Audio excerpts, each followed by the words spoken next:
Assalamualaikum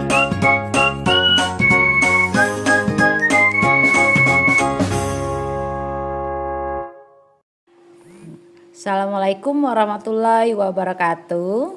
Saya Heni Lesma Pulita, calon guru penggerak Angkatan 10 Kabupaten Oku, akan melaksanakan aksi nyata modul 1.4 diseminasi budaya positif. Terima kasih. Berikut keluarga dan sahabat-sahabat beliau, mudah-mudahan kita akan mengikutnya sampai akhir zaman dan syafaatnya senantiasa kita nanti-nantikan. Amin, Allahumma amin. Bapak-bapak, ibu-ibu yang saya hormati, malam ini kembali aksi nyata akan dilaksanakan oleh rekan kita, yaitu sebagai CGP angkatan yang ke-10 ya tadi ya. Mari kita ikuti bersama apa-apa yang akan dipaparkan oleh Bu Heni. Mudah-mudahan kita dapat yang belum menjadi CGP nanti dapat mengambil manfaat dari pertemuan malam ini, dan bagi Bu Heni merupakan penambahan kompeten bagi beliau sehingga pada saatnya nanti setelah selesai dapat mengaplikasikan apa-apa yang dipelajari CGP ini dalam kehidupan sehari-hari, yaitu di sekolah, terutama di SMP Negeri 1 Ogan Komering Ulu. Barangkali ini saja yang saya sampaikan. Selamat menikmati apa yang disajikan oleh Bu Heni. Kita nikmati bersama-sama sehingga kita harapkan kita mendapat ilmu dari apa yang menjadi pertemuan kita pada malam hari ini. Sekian saja. Assalamualaikum warahmatullahi wabarakatuh. Waalaikumsalam warahmatullahi wabarakatuh.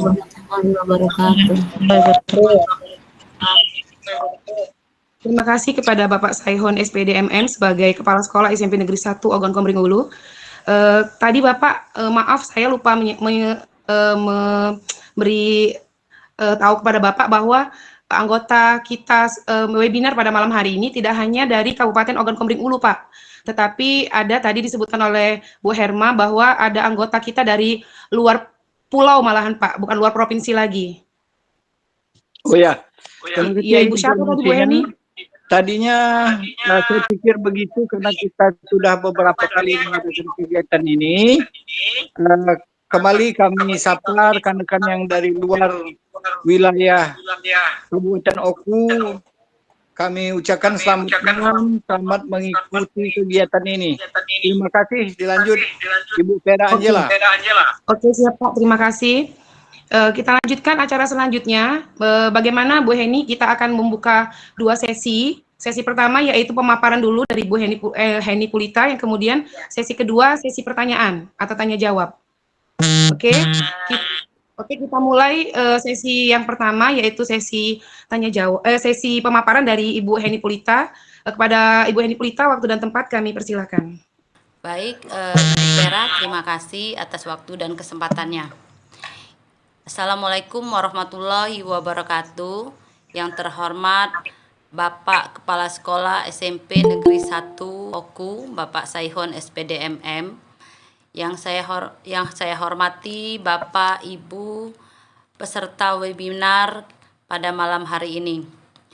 Baik Bapak Ibu, perkenankan saya untuk menyampaikan materi aksi nyata modul 1.4 pada kegiatan diseminasi budaya positif.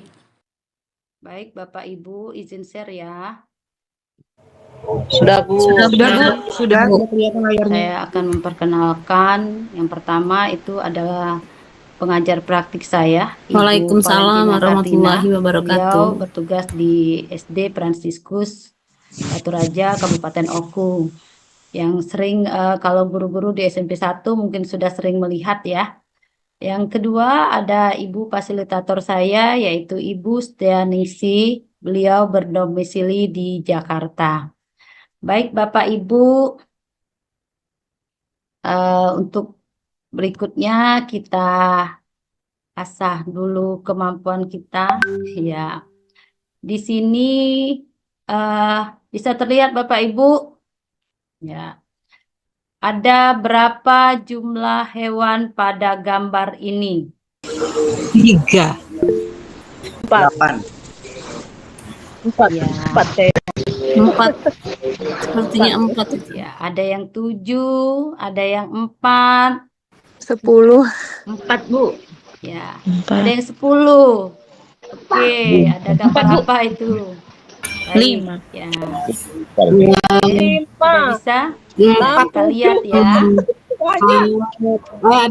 Baik, ternyata di gambar itu ada berapa? 1, 2, 3, 4, 5, 6, 7, 8, 9, 10, 11, 12, 13, 14, 15, 16 hewan. Ya, berarti di sana ada 16 hewan. Di sini ada kepala burung, ada lumba-lumba, ini ada krokodil atau buaya. Ini ada kucing, ya, ada tikus, ada anjing, ya, ada keledai dan macam-macam ya. Ibu itu untuk mengasah otak dan mata kita, ya. Baik Bapak Ibu, hebat Pak. Ada kesepakatan kelas kita, ya. Yang pertama, ya saya bacakan ya. Yang pertama itu harus mencantumkan nama. Ya, yang kedua kita harus mematikan suara bila ada yang berbicara, biar kita bisa saling dengar Bapak Ibu ya. Yang kedua, kita boleh off cam bila ada keperluan. Yang keempat, raise hand bila ingin menjawab atau bertanya nanti ya.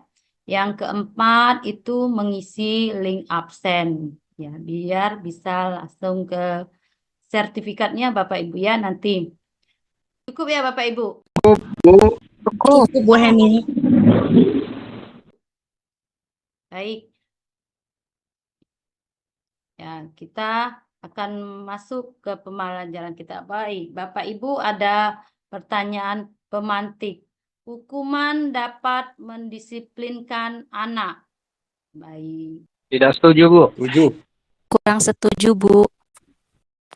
Baik, Bapak Ibu silahkan untuk menjawab pertanyaan apakah menghukum itu bisa mendisiplinkan anak. Ya, baik Bapak, persilahkan. Assalamualaikum warahmatullahi wabarakatuh. Sebelumnya saya ucapkan terima kasih kepada Ibu atas kesempatan yang telah diberikan kepada saya. Menurut pendapat saya, yaitu tentang mendisiplinkan dan menghukum anak merupakan hal yang sangat berbeda. Hukuman merupakan tindakan yang hanya fokus pada kesalahan saja. Hukuman memang dapat menghentikan perilaku saat ini, tetapi hukuman tidak dapat menghilangkan perilaku buruk secara menetap kepada seseorang tersebut. Terima kasih. Baik, terima kasih Bapak. Ya. Baik Bapak Ibu, dalam perubahan paradigma itu ada beberapa hal menurut Ki Hajar Dewantara, yaitu satu, bukan tabula rasa. Maksudnya di sini Ki Hajar Dewantara mengatakan bahwa anak terlahir itu sudah ada garis-garis di kertas, ya seperti kertas, sudah ada garis-garis, tugas guru lah yang menebalkan garis-garis itu. Jadi anak itu terlahir sudah memiliki bakatnya masing-masing. Tugas guru memberikan tuntunan, membimbing, menebalkan bakat yang sudah terdapat pada anak. Yang kedua, setiap anak terlahir unik. Ya. Yang ketiga, budi pekerti. 4, tugas guru menuntun bakat tersebut agar menjadi anak yang tumbuh dengan selamat dan bahagia. 5, guru ibarat petani dan anak ibarat benih jagung. Sini Ki Hajar Dewantara mengatakan bahwa anak itu ibarat benih-benih ya, yang harus kita berikan tuntunan bimbingan. 6, kodrat alam dan kodrat zaman. 7, pembelajaran berpihak kepada peserta didik ya. Nah, lanjut ya.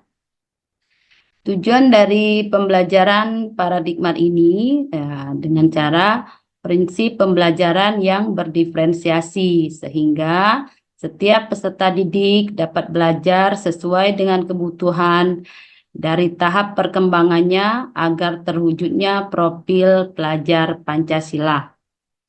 Baik, ada 6 karakter dalam profil pelajar Pancasila, yaitu beriman, bertakwa, dan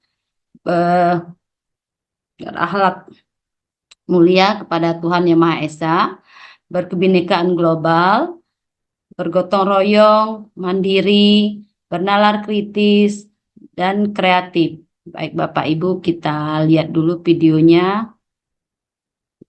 Ini.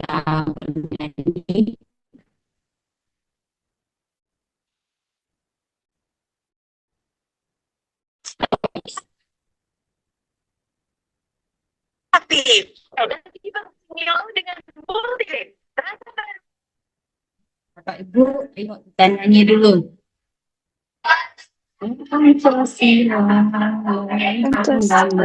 Beriman dan bertakwa, Tuhan Yang Esa dan berakhlak mulia, Kebinekaan global, gotong royong, mandiri, kreatif dan bernalar kritis. Pancasila, beriman dan bertakwa pada Tuhan Yang Esa dan berakhlak mulia, berkebinekaan global, gotong royong mandiri, kreatif dan bernalar kritis. Ya, jadi ada 6 karakter dalam profil pelajar Pancasila. Baik, kita lanjut. Disiplin positif. Makna kata disiplin, berdasarkan Bapak Ki Hajar Dewantara, menyatakan bahwa untuk menciptakan siswa yang merdeka, maka syarat utamanya harus mempunyai disiplin yang kuat, yaitu disiplin diri yang berasal dari motivasi internal atau dari dalam diri sendiri.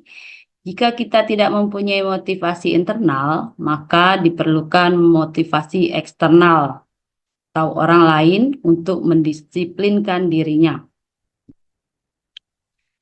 Satu lagi, menurut pendapat Diana Gosen, yaitu seorang psikolog, menyatakan bahwa kata disiplin berasal dari bahasa Latin yaitu disiplin yang berasal dari kata belajar. Kata disiplin berasal dari akar kata yang sama yaitu disiple, yaitu atau murid atau pengikut. Diana juga mengatakan bahwa disiplin juga berkonotasi dengan disiplin diri siswa. Disiplin diri dapat membuat seorang menggali semua potensi dirinya untuk mencapai suatu tujuan yang dihargai dan bermakna. Baik, ya. Disiplin positif. Ya. Tujuannya yaitu memberikan pengajaran kepada pendidik untuk lebih bertanggung jawab dan menumbuhkan kesadaran diri berdasarkan kebajikan universal. Mengarahkan disiplin diri agar dapat mengontrol diri dalam melakukan suatu tindakan. Peserta didik dapat memahami dan menyadari berdasarkan motivasi internal, bukan karena adanya paksaan, ujian, maupun karena menghindari hukuman. Baik, Bapak Ibu, ini ada pertanyaan pemantik, ya. Sebagai seorang guru, saat Anda hadir mengajar di kelas tepat waktu, apakah motivasi yang mendasari tindakan Anda?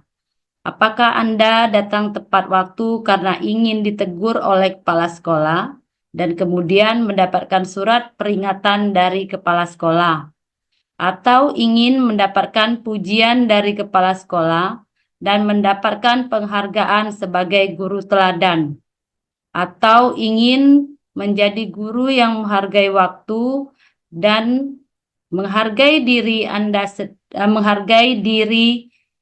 Anda sendiri sebagai teladan bagi peserta didik, karena Anda percaya setiap tindakan Anda sebagai guru akan dicontoh oleh peserta didik. Baik, bagaimana Bapak Ibu? Ya, gimana Bu? Ya.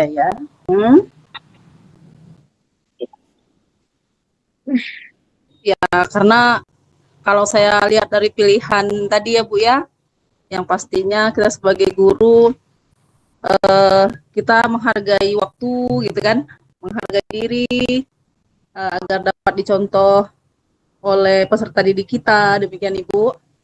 Karena memang sebaiknya guru itu seperti itu, sebaiknya gitu Ibu ya, menurut saya. Ya, saya sebagai guru, menurut pengalaman pribadi saya, tepat waktu itu membutuhkan disiplin. Saya sudah berkomitmen ketika saya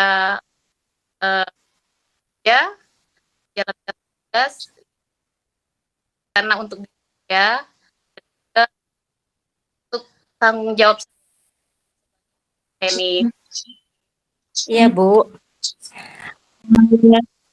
pilihan yang sama dengan teman-teman yang lain, lebih kepada menghargai waktu, dan betul sekali ketika kita detak tepat waktu, bahkan mungkin di awal, itu akan menjadi satu role model bagi peserta didik, bagi murid-murid kita semua.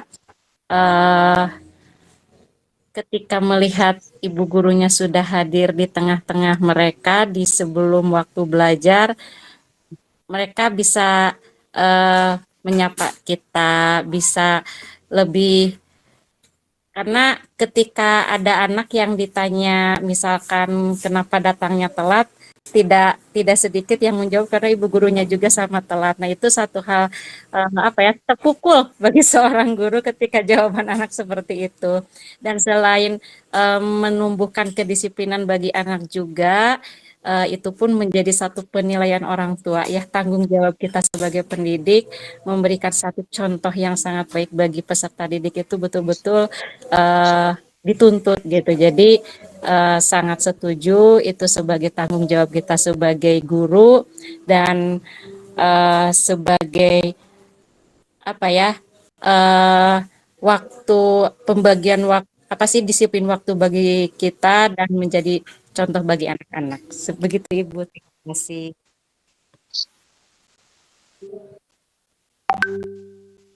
Baik, Bapak Ibu, kita lanjutkan ya dari soal tadi, yaitu bahwa nomor 1 itu penguasaan, kedua kesenangan, dan 3 itu kebebasan. Baik.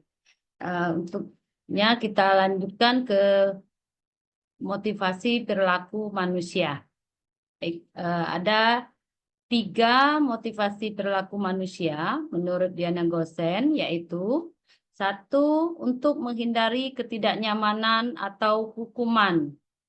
Seseorang berperilaku untuk menghindari permasalahan yang mungkin muncul dan berpengaruh kepada mereka secara fisik, psikologis, ataupun tidak terpenuhinya kebutuhan mereka. Bila mereka tidak melakukan tindakan tersebut ya. Yang kedua, untuk mendapatkan imbalan atau penghargaan dari orang lain. Seseorang berperilaku untuk mendapatkan pujian, hadiah, imbalan dari orang lain yang menurut mereka penting dan mereka meletakkan dalam dunia berkelas mereka. 3, untuk menjadi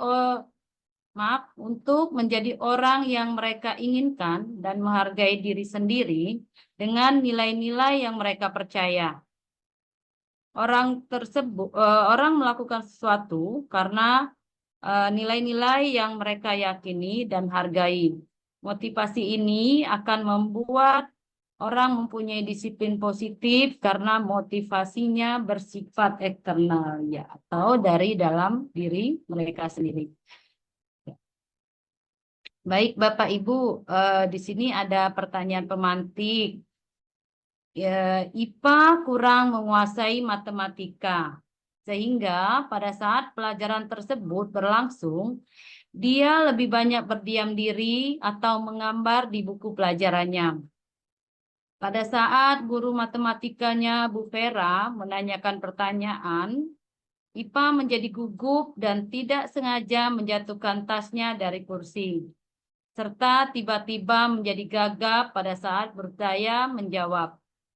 Seluruh kelas pun tertawa melihat perilaku IPA yang berbicara tergagap dan terkejut tersebut. Ibu Vera pada saat itu membiarkan teman-teman IPA menertawakan IPA yang tergagap dan malu luar biasa, dan malahan minta IPA untuk maju ke depan dan berdiri di depan kelas sambil menunjuk hidungnya, karena tidak bisa menjawab pertanyaan Bu Vera.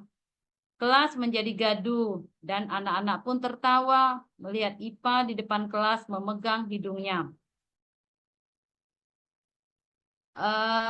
Dari pertanyaan tadi, apakah Anda setuju dengan Vera terhadap IPA? Mengapa? 2. Mengapa menurut Anda, tindakan Bu Vera terhadap IPA adalah sebuah hukuman atau konsekuensi? Baik, Bapak Ibu, kita diskusikan bagaimana kira-kira tanggapan Bapak Ibu hebat tentang apa yang dilakukan oleh Bu Vera terhadap IPA. Ya, Bu Vidya. Ya. Oke. Terima kasih, Ibu. Ya. Kita lanjutkan ya dengan hukuman, konsekuensi, dan restitusi. Hukuman, ya, bahwa hukuman itu bersifat tidak terencana atau tiba-tiba. Anak atau murid tidak tahu apa yang akan terjadi dan tidak dilibatkan. Hukuman bersifat satu arah dari guru yang memberikan dan murid yang menerima suatu hukuman tanpa melalui suatu kesepakatan atau pengarahan dari guru baik sebelum atau sesudahnya. Hukuman diberikan bisa berupa fisik maupun psikis. Murid atau anak disakiti oleh suatu perbuatan atau kata-kata. Yang kedua yaitu konsekuensi. Kalau konsekuensi itu sudah terencana atau sudah disepakati, sudah dibahas dan disetujui oleh murid dan guru. Umumnya bentuk-bentuk konsekuensi dibuat oleh pihak guru atau sekolah dan sudah mengetahui sebelumnya konsekuensi yang akan diterima bila ada pelanggaran. Pada konsekuensi, murid tetap berbuat tidak nyaman dalam jangka waktu pendek. Pada konsekuensi, murid tetap dibuat tidak nyaman untuk jangka waktu pendek. Konsekuensi biasanya diberikan berdasarkan suatu data yang umumnya dapat diukur. Misalnya, setelah 3 kali tugasnya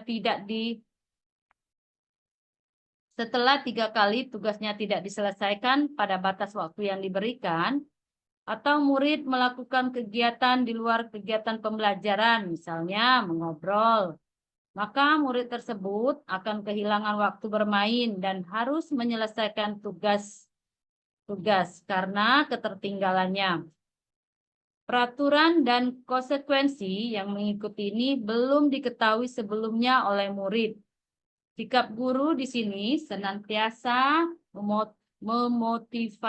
memonitor ya murid atau peserta didik.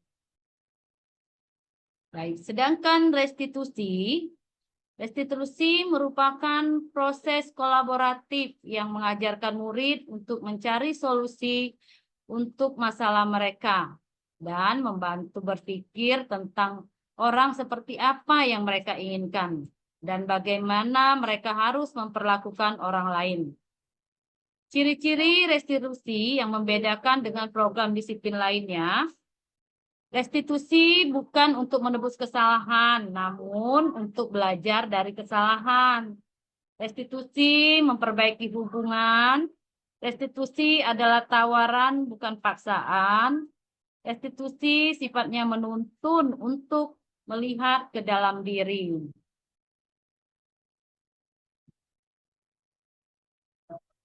Baik, Bapak Ibu, ini ada pertanyaan pemantik ya untuk keyakinan kelas kita. Mengapa kita memiliki peraturan tentang penggunaan helm pada saat mengendarai kendaraan roda 2 atau motor? Yang kedua, mengapa kita memiliki peraturan tentang penggunaan masker dan mencuci tangan di setiap saat? Baik, Bapak Ibu. Baiklah. Bapak Ibu, dari pertanyaan pemantik, kira-kira kita memakai helm itu untuk apa sebenarnya? Ya, kita menggunakan masker dan mencuci tangan setiap saat karena kita melakukannya untuk apa kira-kira Bapak Ibu? Ya, benar. Ya, benar sekali. Kita melakukan itu ya, menggunakan helm bukan karena takut dengan polisi, tapi untuk keselamatan. Ya. Yang kedua, kita menggunakan masker dan mencuci tangan bukannya karena kita takut sakit, takut kotor, tapi untuk kesehatan. Oke. Tangan Bapak Ibu hebat. Ya, kita tetap lanjut ya. Ya, keyakinan kelas. Keyakinan kelas merupakan pertanyaan-pertanyaan universal yang dibuat dalam bentuk kalimat positif. Keyakinan kelas tidak dibuat dalam jumlah banyak sehingga mudah diingat dan dipahami oleh semua warga kelas. Keyakinan kelas merupakan sesuatu yang dapat diterapkan di lingkungan kelas tersebut. Ya, Bapak Ibu, berarti keyakinan kelas ini adalah kesepakatan kelas dalam satu kelas itu, ya, antara guru dan siswa. Jadi contoh, misalnya di dalam kalimat dilarang membuang sampah sembarangan, bisa kita ganti dengan kalimat yang lebih positif, ya, menjaga kebersihan lingkungan sekelas. Dengan kalimat-kalimat positif, siswa tidak akan merasa didikte oleh aturan atau aturan-aturan yang dibuat di sekolah kita atau di dalam kelas. Baik, Bapak Ibu.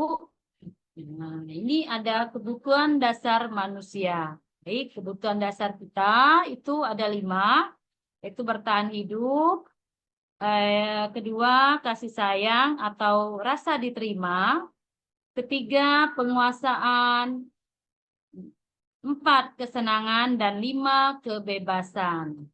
Baik, Bapak Ibu, ini ada pertanyaan kasus ya. Saya bacakan. Tahun ini Dimas genap berusia 17 tahun. Ia senang sekali ketika ayahnya mulai mengajarkan cara menyetir. Setiap akhir pekan, ia berlatih menyetir. Ia terlihat senang sekali berlatih sampai akhirnya bisa menyetir mobil dengan baik dan lancar. Ketika ibunya bertanya pada Dimas, apa yang membuat dia bisa menyetir mobil? Ya, menyetir mobil. Ketika jawaban Dimas adalah seperti ini. Yang pertama, jawaban Dimas, aku senang, aku merasa bangga dan keren. Ya, kedua, biar bisa jalan-jalan naik mobil sama teman-temanku. 3, saya senang bisa pergi ke tempat-tempat yang aku suka. Baik, Bapak Ibu, dari jawaban Dimas 1, 2, dan 3, kebutuhan apa yang ingin Dimas penuhi? Ya, ada yang kebebasan. Jadi yang nomor satu apa? Oh ya, nomor satu penguasaan. Nomor dua, biar bisa jalan-jalan naik mobil sama teman-temanku. Ya, nomor dua, kesenangan. Ya. Tiga, aku senang bisa pergi ke tempat yang aku suka. Berarti di sini eh, si Dimas ya ingin bebas bisa pergi kemana saja ya. Jadi nomor satu penguasaan, nomor dua kesenangan, dan nomor tiga kebebasan. Baik Bapak Ibu hebat, kita lanjutkan ke kebutuhan dasar manusia, yaitu yang pertama kebutuhan bertahan hidup. Ya, di sini kebutuhan yang bersifat psikologis untuk bertahan hidup, misalnya kesehatan, rumah, dan makanan. Ya, kebutuhan pokok kita ya misalnya. Yang kedua, kasih sayang atau rasa diterima. Kebutuhan akan hubungan dan koneksi sosial. Kebutuhan untuk memberi dan menerima kasih sayang, dan kebutuhan untuk merasa menjadi bagian dari suatu kelompok. Ya. Yang ketiga, penguasaan. Kebutuhan pengakuan atas kemampuan. Kebutuhan ini berhubungan dengan kekuatan untuk mencapai sesuatu. Menjadi kompeten, menjadi terampil, diakui atas prestasi dan keterampilan. Didengarkan dan memiliki rasa harga diri. Ya, di sini tadi Dimas dia mengatakan biar lebih keren ya. Oke. Ya, yang keempat, kebebasan, yaitu kebutuhan akan pilihan, kebutuhan kemandirian, otonomi, memiliki pilihan, dan mampu mengendalikan hidup seseorang. 5, kesenangan, kebutuhan untuk rasa senang, kebutuhan untuk mencari kesenangan, bermain, dan tertawa. Bayangkan hidup kita tanpa kenikmatan apapun. Ya, Bapak Ibu hebat, betapa menyedihkannya ya. Iya.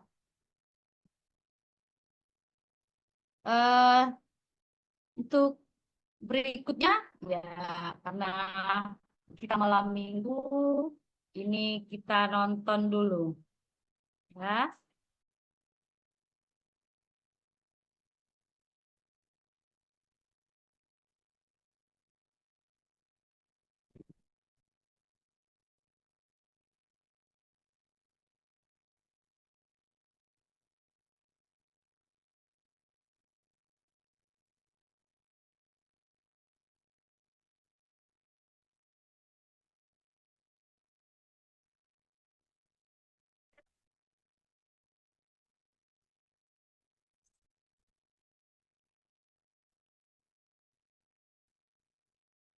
Buat kamu yang Ibu,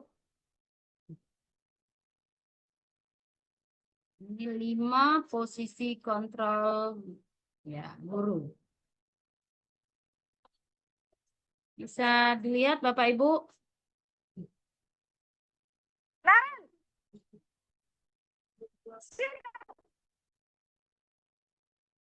Selamat pagi, Bu. Terlambat. Udah. Tak terlambat. Bu, saya... Apa? Apa coba? Alasan kamu apa lagi? Kapan sih kamu tidak terlambat? Malas sekali ya kamu jadi anak. Saya... Dasar pemalas. Gak kapok-kapok sih kamu. Sudah berapa kali terlambat? Sana, kamu keliling lapangan basket 2 kali. Kenapa saya harus keliling lapangan basket, Bu? Kenapa? Kamu mau lawan ibu? Berani-berani jawab.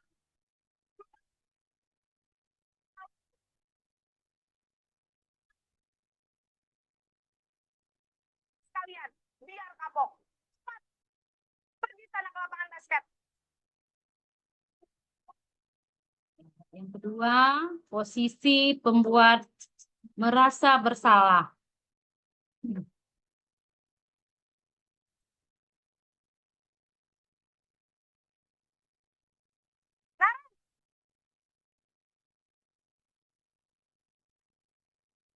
Selamat pagi, Bu. Nah, kamu kenapa terlambat lagi, nak? Ya Tuhan, Naren. Kamu senang ya bikin ibu susah ya? Kalau kamu terlambat lagi, nanti ibu yang ditegur bapak kepala sekolah, nak. Disangka ibu tidak bisa membina kamu. Duh, gimana ini? Maaf, Bu. Duh, Gusti Naren. Naren, kamu suka ya kalau ibu ditegur bapak kepala sekolah? Terus, sekarang ibu harus tulis apa ini di buku absen? Ini kamu sudah sering terlambat loh. Ibu harus apa coba? Maaf, Bu. Maaf sekali. Ya sudah, lain kali jangan bikin ibu susah lagi ya, nak ya.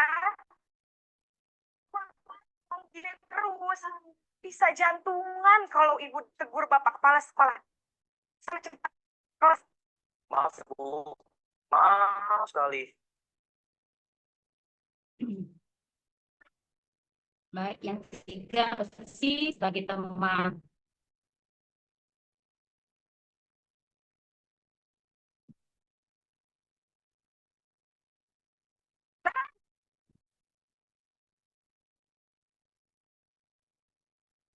Selamat pagi, Bu. Wah, sudah jam berapa ini, nak? Terlambat lagi ya, sayang. Iya, Bu. Habis.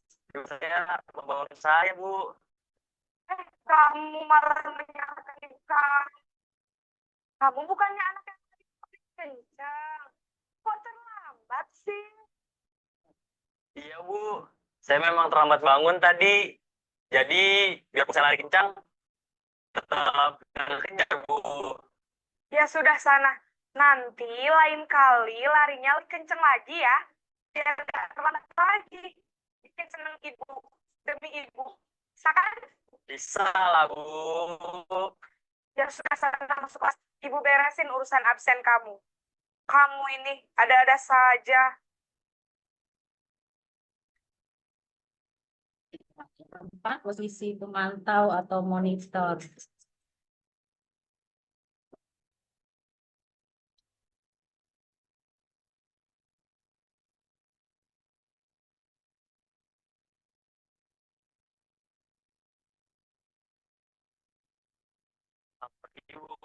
Naren, apa peraturan sekolah kita tentang jam berapa kita harus masuk sekolah, nak? Kita harus di sekolah jam 7, Bu. Iya betul, sekarang sudah jam 7.20. Nah, sudah tahu konsekuensinya jika terlambat hadir. Paham, Bu. Saya harus tinggal kelas pas jam istirahat selama 20 menit. Ya benar, konsekuensi demikian. Jadi nanti harus 9.30 pas istirahat, kamu harus tinggal di kelas, kerjakan tugas tambahan untuk ketinggalan kamu, ya. Baik, Bu. Kelima, Ibu, posisi sebagai manajer.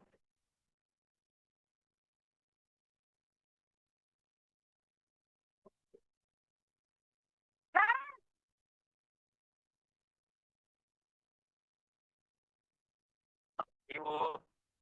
Selamat pagi, Kak. Sekolah masuknya jam 7, sekarang sudah jam 7.20. Jadi sekarang bagaimana ya? Maaf, Bu. Saya lupa setel alarm saya semalam. Nah, menurut kamu, keyakinan sekolah yang mana yang perlu kamu tingkatkan? Hari sendiri dan orang lain tidak, Bu. Jadi apa Naren yakin prinsip saling menghargai tersebut? Iya, Bu. Saya yakinnya Apakah Naren berdiam seperti masalah keterlambatan ini? sedih. Bagaimana kamu baik masalah keterlambatan ini? Saya akan coba untuk tidak lupa menyetel alarm saya, Bu. Baik, kalau kalian lupa beralat di rumah, ada orang yang kira-kira bisa bantu mengingatkan tidak? Ada, Bu. Kata saya, Kak Emma. Ada lagi selain Kak Emma? Selain Kak Emma, ada ibu saya. Baik, jadi yang mengingatkan Kak Emma dan kamu. Kira-kira kalian bisa apa? Setelah sekolah, saya kita harus lakukan. Baik, jadi Naren akan setel alarm untuk bangun besok pagi dan akan diingatkan oleh kakak dan ibunda Naren ya. Ada lagi yang mungkin perlu dilakukan Naren agar tidak terlambat bangun lagi? Tidak ada, Bu. Baik Naren, terima kasih untuk kerjasama kamu. Sekarang kamu perlu kembali ke kelas untuk belajar. Baik, Bu. Baik, Bapak Ibu, terima kasih.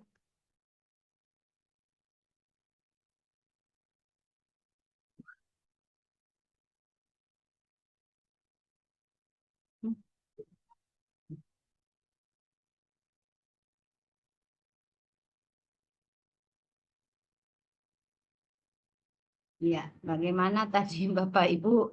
Ya, ada 5 posisi kontrol guru ya terhadap siswa. Ya, itu yang sebaiknya kita lakukan sebagai manajer biar anak bisa memahami kesalahannya agar tidak terulang lagi. Kita lihat dulu 5 posisi kontrol guru. Yang pertama, menurut Diana Gosen, itu terdapat 5 posisi kontrol guru terhadap siswanya, yaitu yang pertama sebagai penghukum.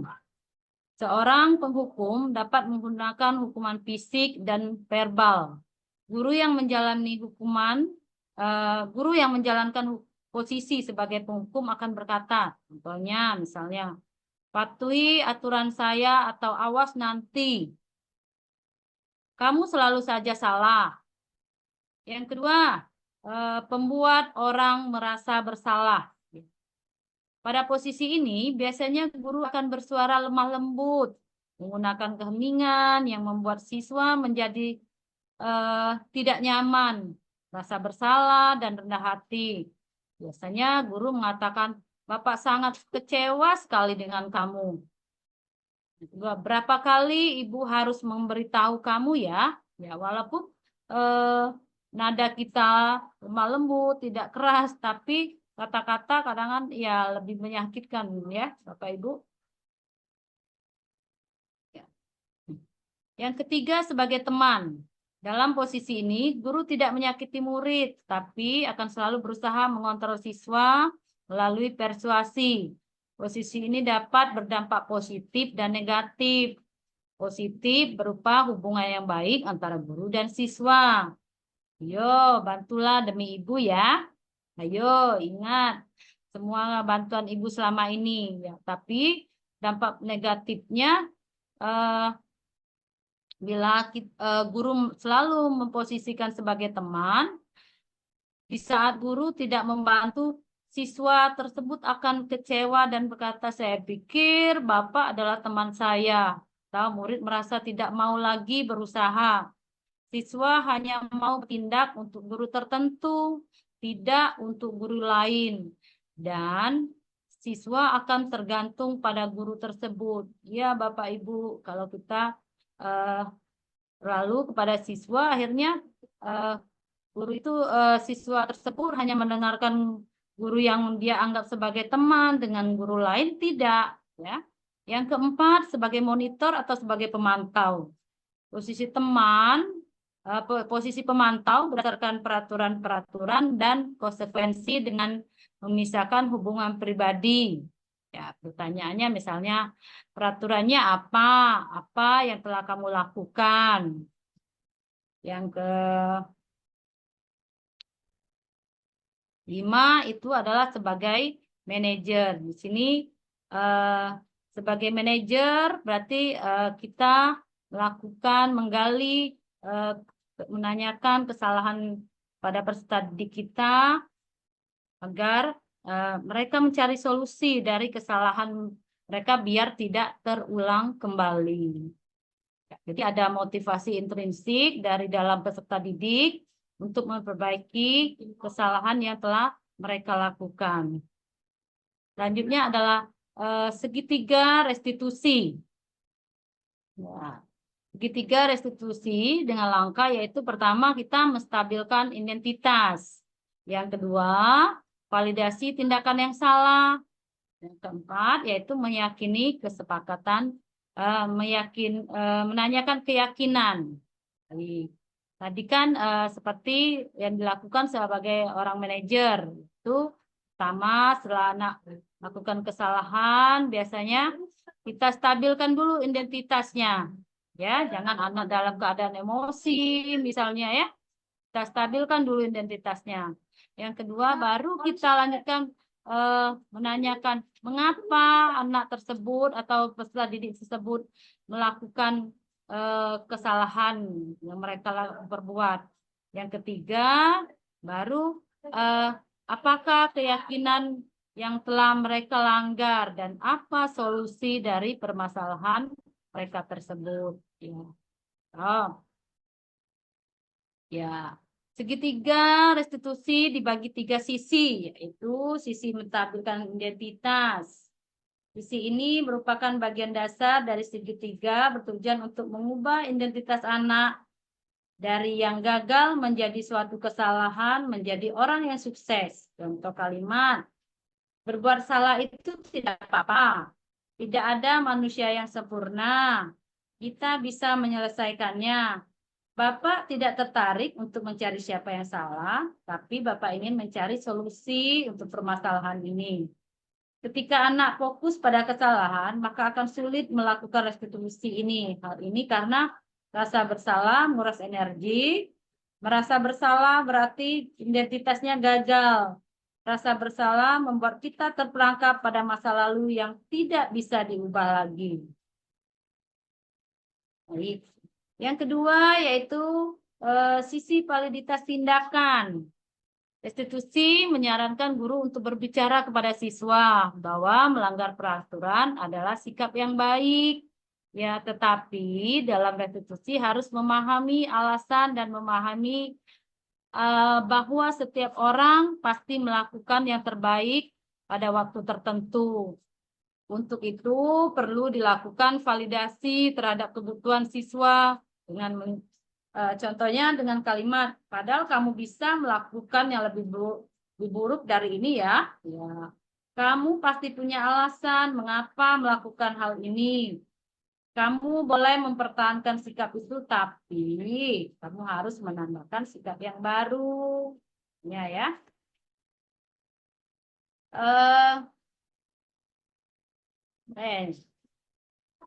Yang ketiga, sisi menanyakan keyakinan.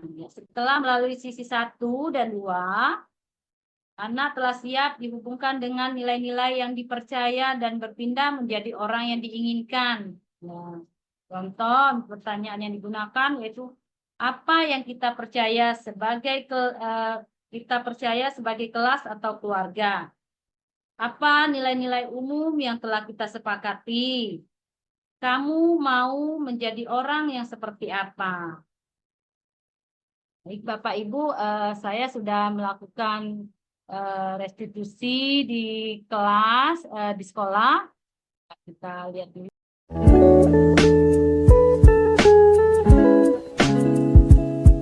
Itu ya contohnya.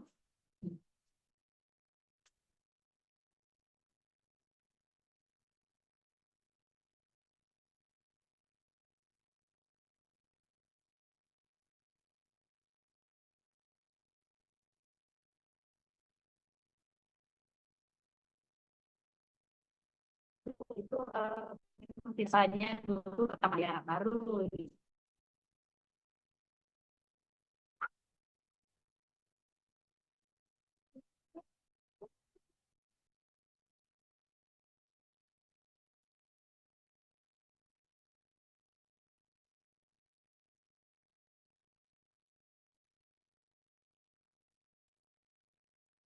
tinggal ibu-ibu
Sebagai konsekuensinya nanti sekolah kemudian waktunya bersihkan kelas dan kalian yang tadi aturan dan tanggung jawab. Satu lagi pelajaran lupa untuk paham dengan apresiasi. Masalah misalnya sekolah aktifan sama-sama. Jadi akan kalian tadi ya.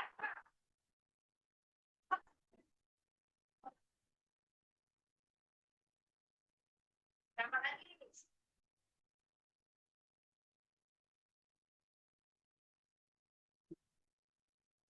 Baik Bapak Ibu, dengan berakhirnya video tadi, maka selesai paparan saya malam ini. Terima kasih atas perhatian Bapak Ibu di malam minggu ini. Kita masih belajar ya Bapak Ibu. Semoga apa yang disampaikan dapat bermanfaat bagi kita, bisa menerapkan budaya positif yang baik di sekolah kita masing-masing. Terima kasih sekali lagi atas kehadiran Bapak-Bapak semua, Bapak Ibu di ruangan webinar kita hari ini. Saya akhiri. Assalamualaikum warahmatullahi wabarakatuh.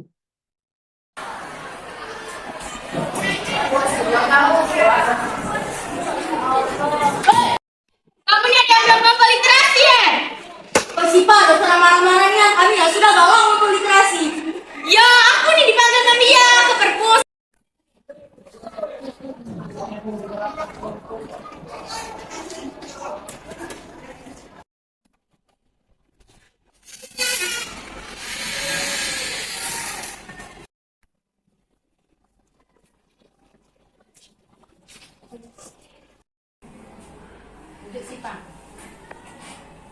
Sipa, mendengar Sipa tuh marah-marah di kelas. Ada apa? Maaf Mem, tadi tuh Sipa tuh dipanggil Mem Lia ke perpus. Nah, Mem Lia ngomong di kelas kami tuh ada yang belum ngumpul literasi. Nah, jadi makanya aku marah Mem. Sipa, Mem ngerti rasa Sipa itu, tapi dengan marah-marah di depan kelas itu tidak menyelesaikan masalah kan? Kalau bisa Sipa cari pendekatan yang lebih baik dengan kawan-kawannya. Mem, jadi apa yang bisa Sipa lakukan Mem? Coba bicarakan dengan temannya baik-baik ya. Ingatkan tentang kumpul buku tugas biar tepat waktu, bisa secara diskusi atau buat kelompok kecil nanti biar kawannya tidak lupa lagi untuk membuat tugas literasi. Oh, ya Mem. Sipa, kita tidak boleh menyelesaikan masalah itu dengan marah-marah. Iya men, Sipa bakal minta maaf sama kawan-kawan di kelas. Adia Sipa juga ngajak kawan-kawan buat bentuk kelompok kecil untuk saling mengingatkan tentang tugas literasi. Itu ide bagus ya. Dengan begitu kalian tidak ada yang terlambat lagi kalau sudah saling mengingatkan di dalam kelompoknya biar tugas literasinya dikumpul tepat waktu. Baiklah men, terima kasih ya men. Ya, sukses ya Sipa. Ya. Ya, baiklah Bu Heni. Terima kasih atas presentasi dari Bu Heni tentang diseminasi budaya positif bagi siswa. Kemudian kita buka sesi kedua Bapak Ibu sekalian. Sesi yang pertama tadi merupakan pemaparan dari Bu Heni, dan sesi kedua kita buka sesi tanya jawab Bapak Ibu. Jika ada pemaparan dari Bu Heni tadi kurang dimengerti oleh Bapak Ibu sekalian, kami buka untuk 3 pertanyaan dahulu. Untuk yang pertama kepada Bapak dan Ibu, jika ada yang ingin bertanya silakan raise hand-nya. Baiklah, kepada Bapak Ibu sekalian, bagaimana? Baiklah Bapak Ibu sekalian, Bapak Ibu guru hebat, jika tidak ada pertanyaan yang akan diajukan kepada Ibu Heni sebagai pemapar materi, bagaimana kalau kita akhiri sesi tanya jawab pada malam hari ini? Apakah setuju Bapak Ibu sekalian?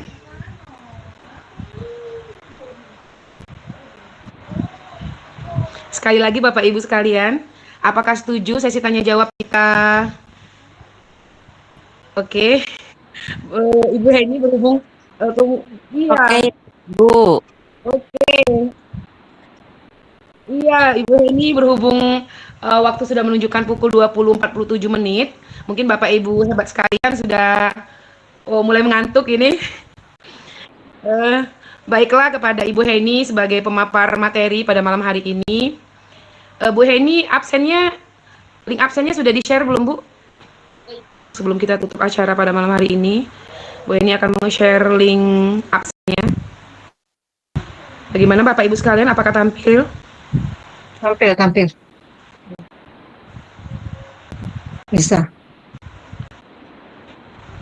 Bagaimana Bapak Ibu sekalian, apakah setuju link absen nanti diletakkan Bu Heni pada kombel kita? Waktu kita sudah menunjukkan pukul 20.51. Saya sudah absen, Bu. Ya, link absennya kami tunggukan. Ada yang Saya bisa? bisa.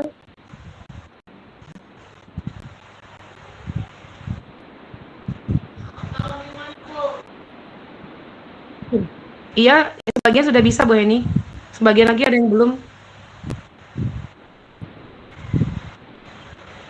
Bagaimana Bapak Ibu sekalian, apakah kita sepakati untuk lihat link absen di komunitas belajar saja? Baiklah Bapak Ibu guru hebat sekalian, sesi pemaparan dan sesi pertanyaan yang sudah tadi cukup bagi Bapak Ibu sekalian. Alhamdulillah pada malam hari ini webinar diseminasi budaya positif sudah kita laksanakan. Semoga saja webinar ini bisa memberikan wawasan lagi bagi kita semua Bapak Ibu guru sekalian, bagaimana cara menerapkan budaya positif di lingkungan kerja kita. Akhir kata, sebelum saya mengakhiri, terima kasih atas waktu dan ketersediaan Bapak Ibu sekalian untuk mengikuti webinar ini.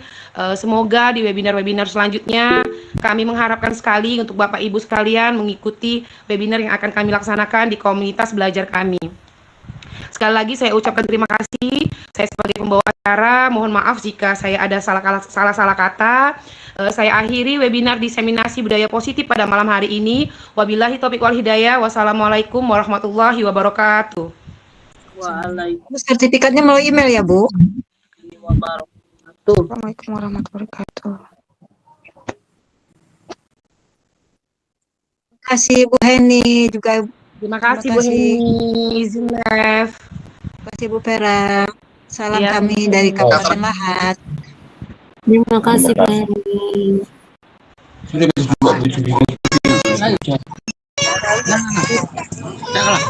Terima kasih Bu Heni.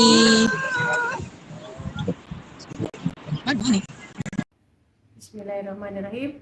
Assalamualaikum warahmatullahi wabarakatuh. Saya Leni Apriliani MPD, guru SMP Negeri 1 Oku. Saya sangat mendukung sekali terhadap rekan kerja saya, Ibu Heni Lesma Pulita SPD MPD, yang sedang mengikuti pendidikan program guru penggerak Angkatan ke-10 Kabupaten Oku. Semoga beliau mampu memberikan perubahan dinamika belajar kepada peserta didik dan dapat membuat metode pembelajaran yang sifatnya menyenangkan dan tertuju kepada peserta didik untuk mewujudkan profil pelajar Pancasila. Harapannya, semoga beliau dapat menjadi inspirator terhadap rekan kerja yang lain dan dapat mengubah mindset terhadap pembelajaran khususnya di SMP Negeri 1.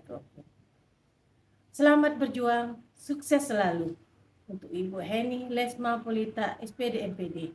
Demikian, wassalamualaikum warahmatullahi wabarakatuh.